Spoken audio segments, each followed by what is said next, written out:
নমস্কার বন্ধুরা, welcome to আরকে sports. আশা করি তোমরা সবাই সুস্থ ও ভালো আছো। তো এই ভিডিওতে রয়েছে কিছু গুরুত্বপূর্ণ আপডেটস, যেগুলো এক এক করে তোমাদের মাঝে শেয়ার করে দেবো।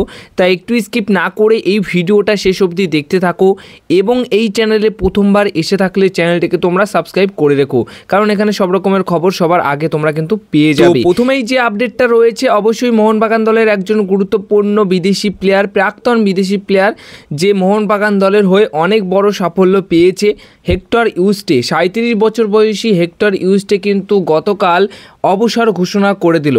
হ্যাঁ, মোহনবাগান দলের হয়ে আইএসএল খেলার পর তিনি কিন্তু আইএসএল 11 অর্থাৎ লাস্ট সিজন খেলেছে ইস্ট বেঙ্গল এফসি দলের হয়ে। তো সেখানে কিন্তু তেমন একটা সাফল্য পায়নি, কিন্তু মোহনবাগান দলের হয়ে সাফল্য পেয়েছে। মোহনবাগান দলের হয়ে যা পারফরমেন্স করার দরকার সেটা করেছে এবং মোহনবাগান দল থেকে অনেক সে ভালোবাসাও পেয়েছে। তাই আমরা এই প্লেয়ারটিকে কখনোই হয়তো ভুলতে পারবো না, কারণ সে কিন্তু কলকাতার দুই প্রধান দলের হয়েই খেলেছেন। একটা দলে ভালো সাফল্য পেয়েছে, একটা দলে ভালো সাফল্য পায়নি। তো হেক্টর ইউস্টে 37 বছর বয়সে এই স্প্যানিশ ডিফেন্ডারটি কিন্তু গতকালই নিজের অবসর ঘোষণা করে দিয়েছে ফুটবল জীবন থেকে। তাকে কিন্তু আর খেলতে দেখা যাবে না এবং তার ফুটবল লাইফ কিন্তু 37 বছর বয়সে এসেই শেষ হলো। এখন তিনি কিন্তু অ্যাজ এ ফুটবল ফ্যান হিসেবে ফুটবল খেলা দেখবেন বা অন্যান্য কাজ করবেন, এই আর কি। তো এরপরে নেক্সট আপডেট যেটা রয়েছে অ্যাড্রিয়ান লুনাকে নিয়ে। অ্যাড্রিয়ান লুনা সুপার কাপের প্রথম ম্যাচে ইস্টবেঙ্গল এফসি দলের এগেনস্টে কিন্তু একটা চোট পেয়েছিল, আর সেই চোটটা নিয়ে এখন যে খবরটা পাওয়া যাচ্ছে, আগামী 26শে এপ্রিল যে ম্যাচটা খেলতে চলেছে মোহনবাগান এবং Kerala Blasters FC quarter final match, তো সেই ম্যাচে কিন্তু কেরালা ব্লাস্টার্স এফসি দলের হয়ে খেলতে পারবে না অ্যাড্রিয়ান লুনা। চোটের কারণেই সে খেলতে পারবে না। অবশ্যই কেরালা ব্লাস্টার্স এফসি দলের একজন গুরুত্বপূর্ণ ফুটবলার, সে চোট পেয়েছে, যার জন্য খেলতে পারবে না। ক্যাপ্টেনের দায়িত্বও তিনি কিন্তু ছিলেন এবং মাঝমাঠে অত্যন্ত গুরুত্বপূর্ণ ফুটবলার। যেহেতু সুপার কাপে 6টা বিদেশি প্লেয়ারকেই প্লেইং 11-এ রাখার নিয়ম রয়েছে বা রাখতে পারবে, তো সেই অনুযায়ী একটা বিদেশি প্লেয়ার না খেলা মানে অবশ্যই সেটা কেরালা ব্লাস্টার্স এফসি দলের জন্য একটা খারাপ বিষয়। তো এই ফুটবলারটিকে কিন্তু পাওয়া যাবে না, মোহনবাগানের এগেনস্টে কেরালা ব্লাস্টার্স এফসি দল কিন্তু পাবে না।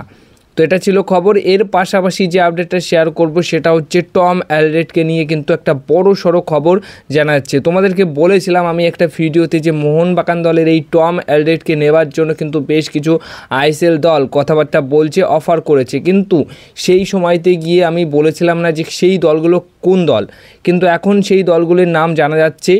বেঙ্গালুরু এফসি এবং মুম্বাই সিটি এফসি, এই দুটি বড় দল কিন্তু টম অ্যালড্রেটকে নেবার ব্যাপারে ভীষণভাবে আগ্রহ প্রকাশ করেছে। তো দুটি দল অবশ্যই চুক্তি পাঠিয়ে দিয়েছে, অফার পাঠিয়ে দিয়েছে। এখন দেখা যাক যে টম অ্যালড্রেটকে মোহনবাগান দল ছেড়ে দেয় কি না। ছেড়ে দিতেও পারে, আবার নাও দিতে পারে। আর টম অ্যালড্রেট অবশ্যই ভালো রকম মোটা অঙ্কের টাকার অফার কিন্তু দুটি ক্লাব থেকে পেয়েছে। এবার দেখা যাক শেষ অবধি কী করে টম অ্যালড্রেট।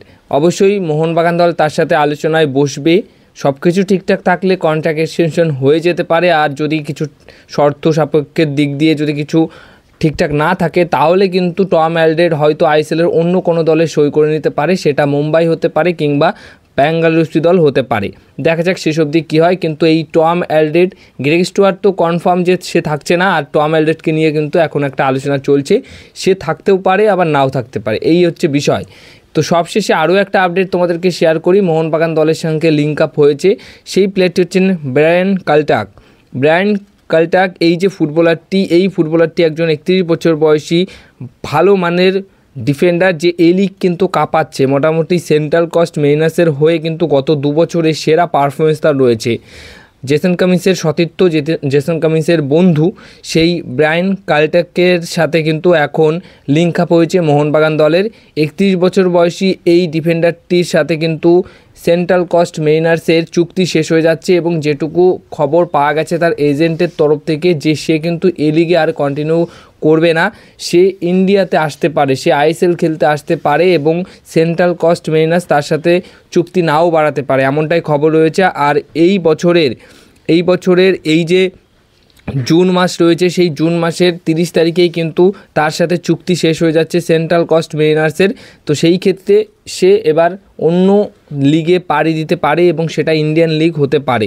সেই অনুযায়ী কিন্তু মোহনবাগান দলের সঙ্গে একটা লিঙ্ক আপ হয়েছে এই ডিফেন্ডারটির। আর এর আগেও কিন্তু এই প্লেয়ারটিকে নিয়ে কথাবার্তা উঠেছিল, আলোচনা হয়েছিল যে মোহনবাগান দল নিতে চাইছে, কিন্তু সেই সময় কোনো রকম চুক্তি থাকাকালীন কোনো রকম কথাবার্তা হয়নি। কিন্তু এখন যেহেতু চুক্তি শেষ হয়ে যাচ্ছে, তাই লিঙ্ক আপ হলেও মোহনবাগান দল কিন্তু এখন খুব সহজেই পারবে এই ফুটবলারটিকে দলে নিতে। এবার যদি 31 বছর বয়সী এই ডিফেন্ডারটির সাথে অ্যালবাতো রদ্রিগেজ থাকে, তাহলে কিন্তু দুর্ধর্ষ ডিফেন্ডার জুটি তৈরি হয়ে যাবে। আবার টম অ্যালডারও কিন্তু খারাপ নয়, দেখা যাক শেষ অবধি কী হয়। কিন্তু এই ফুটবলারটির এজেন্ট কিন্তু এটা কনফার্ম করেছে যে সে কিন্তু আর এই লিগে কন্টিনিউ নাও করতে পারে, সে অন্য কোনো দেশের লিগে কন্টিনিউ করতে পারে এবং ইন্ডিয়া নেক্সট টার্গেট হতে পারে, ইন্ডিয়ার নেক্সট ট্রিপ হতে পারে তার জন্য।